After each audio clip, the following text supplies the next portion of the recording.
Les salles de cinéma indépendantes sont regroupées dans un réseau depuis leur développement dans les années 70. CINA rassemble plus de 150 établissements du 7e art, soit 75% des cinémas arts et essais de la région Nouvelle-Aquitaine. Un de ses objectifs est d'apporter une aide concrète pour la diffusion.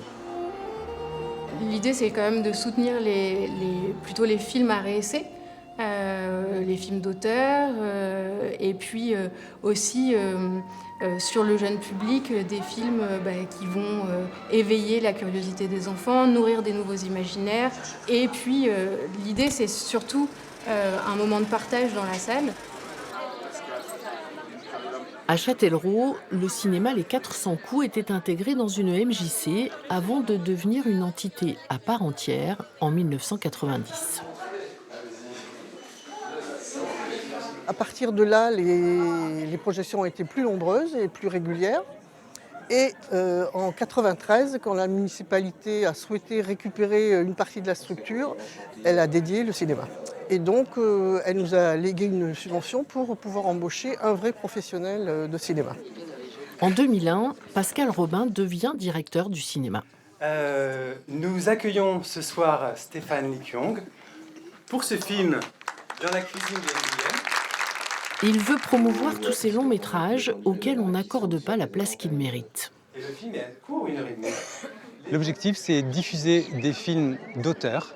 Donc on est un cinéma à réessai, comme beaucoup d'autres en France, mais vraiment c'est les films d'auteurs, les cinématographies peu diffusées, et essayer d'organiser un maximum d'animations autour des films pour leur permettre d'exister.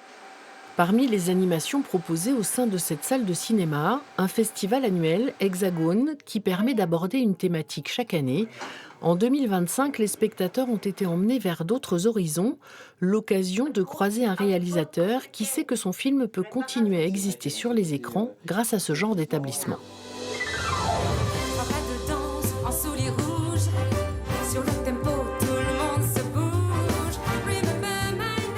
J'ai pris le risque de ne pas lui faire passer de casting. Je me suis dit, de toute façon, je n'en trouverai pas d'autres des comme ça. Et en fait, bon, je suis plutôt content de mon choix parce que je crois qu'elle est assez incroyable dans ce rôle. J'ai fait pas mal de salles indépendantes lors de ma tournée.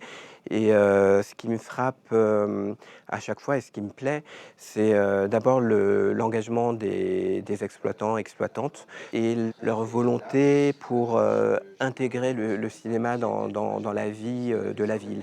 Évidemment, on n'a pas ça dans les gros réseaux et le cinéma, encore une fois, est quelque chose qui se partage. Ce festival se termine toujours par un moment convivial qui permet aux spectateurs d'échanger.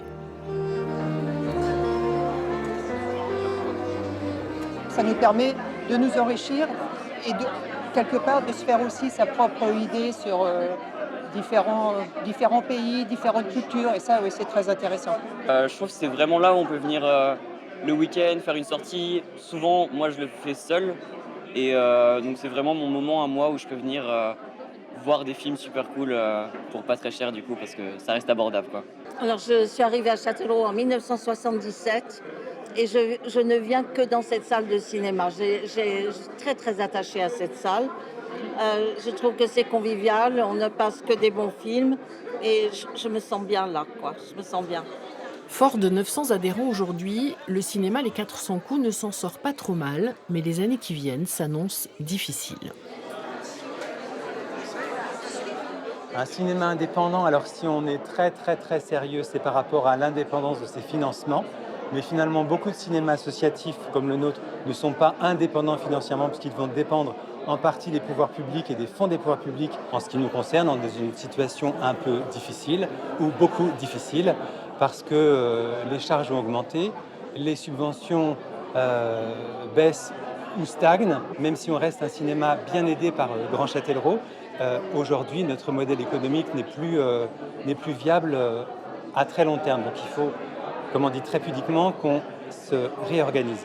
Ah, il t'a disparu ou Dresser une typologie du fonctionnement des salles de cinéma indépendantes est un exercice quasiment impossible. Chaque lieu est spécifique, le bâtiment peut appartenir à une collectivité et être prêté ou loué, les énergies sont parfois prises en charge et le cinéma peut récolter des fonds supplémentaires en vendant des confiseries, mais les risques de disparition de certaines salles sont importants.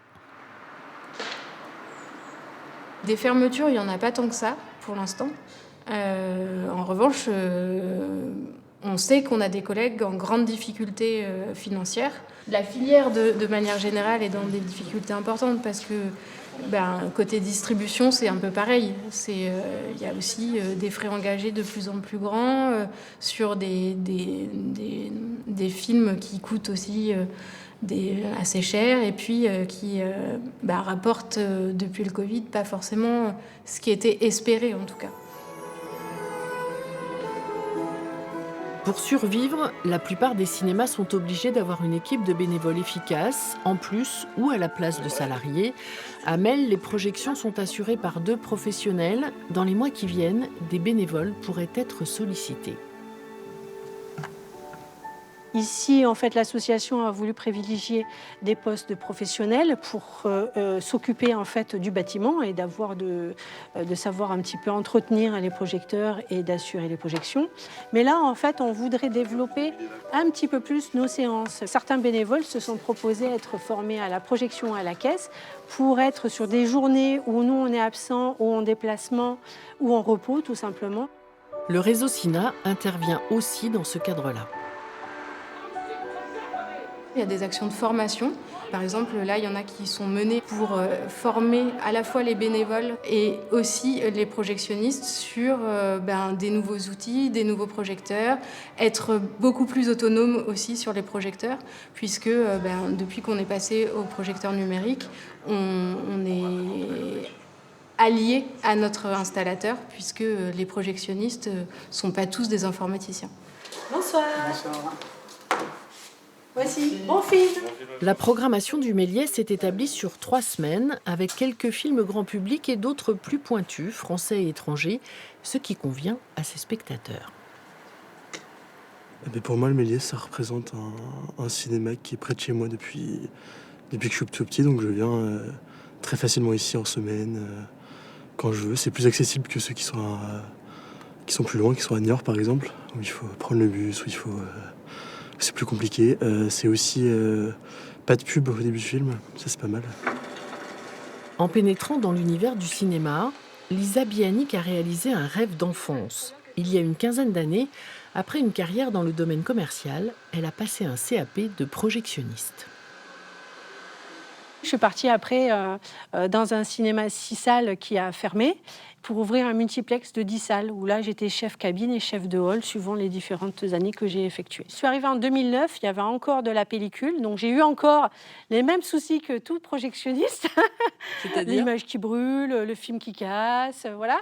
Et puis donc on a fait la transition avec le numérique. Dans les zones rurales qui ne sont pas dotées de cinéma, des associations font vivre le 7e art, comme ici à Coulonges-sur-le-Tise.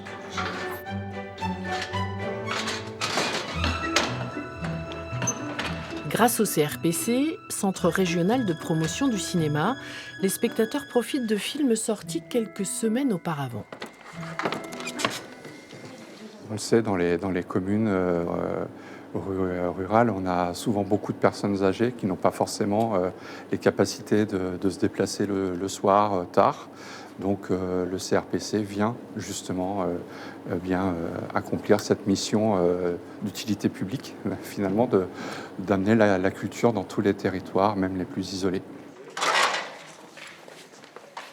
La mise en place des projecteurs numériques a simplifié la vie du projectionniste qui se déplace de village en village avec son matériel. Il arrive 2 heures avant la séance pour avoir le temps de faire tous les réglages. Alors, au niveau de l'installation, c'est une installation plutôt tranquille. Il y a des installations plus compliquées que d'autres en termes d'accessibilité.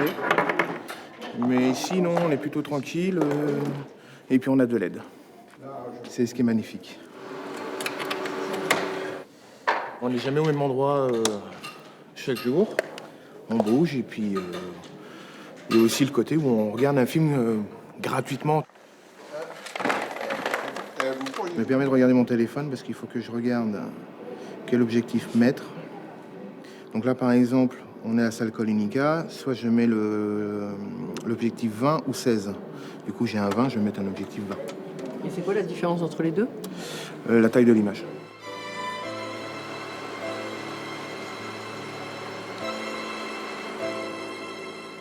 Pendant ce temps, les membres du comité des fêtes se préparent à accueillir le public. L'équipe actuelle a repris le flambeau il y a 4 ans.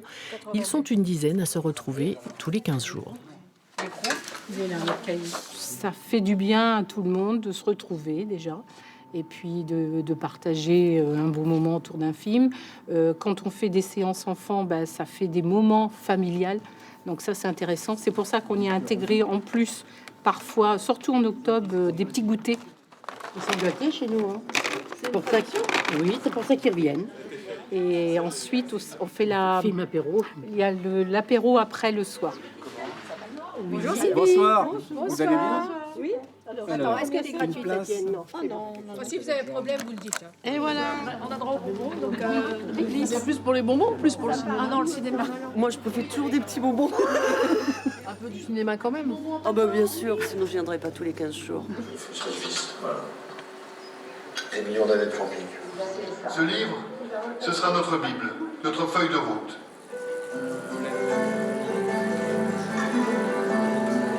C'est bien que le cinéma vienne à la campagne aussi, hein.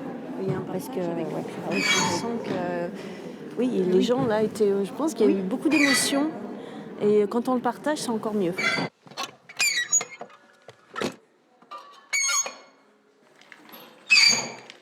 Après chaque séance, les bénévoles se retrouvent pour réfléchir aux animations qu'ils peuvent proposer et ils évoquent les moyens à leur disposition pour inciter les habitants des alentours à leur rendre visite. La réalisation de clips est devenue leur spécialité.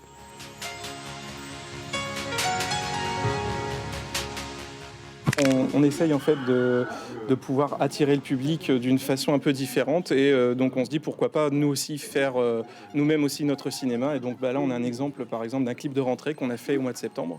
On a joué un peu sur l'aspect Jeux Olympiques et donc là on fait un peu comme les chariots de feu où on s'amuse à faire une course de relais mais avec un clap pour dire qu'on revient avec l'équipe cinéma pour pouvoir réattirer le public de nouveau dans la salle.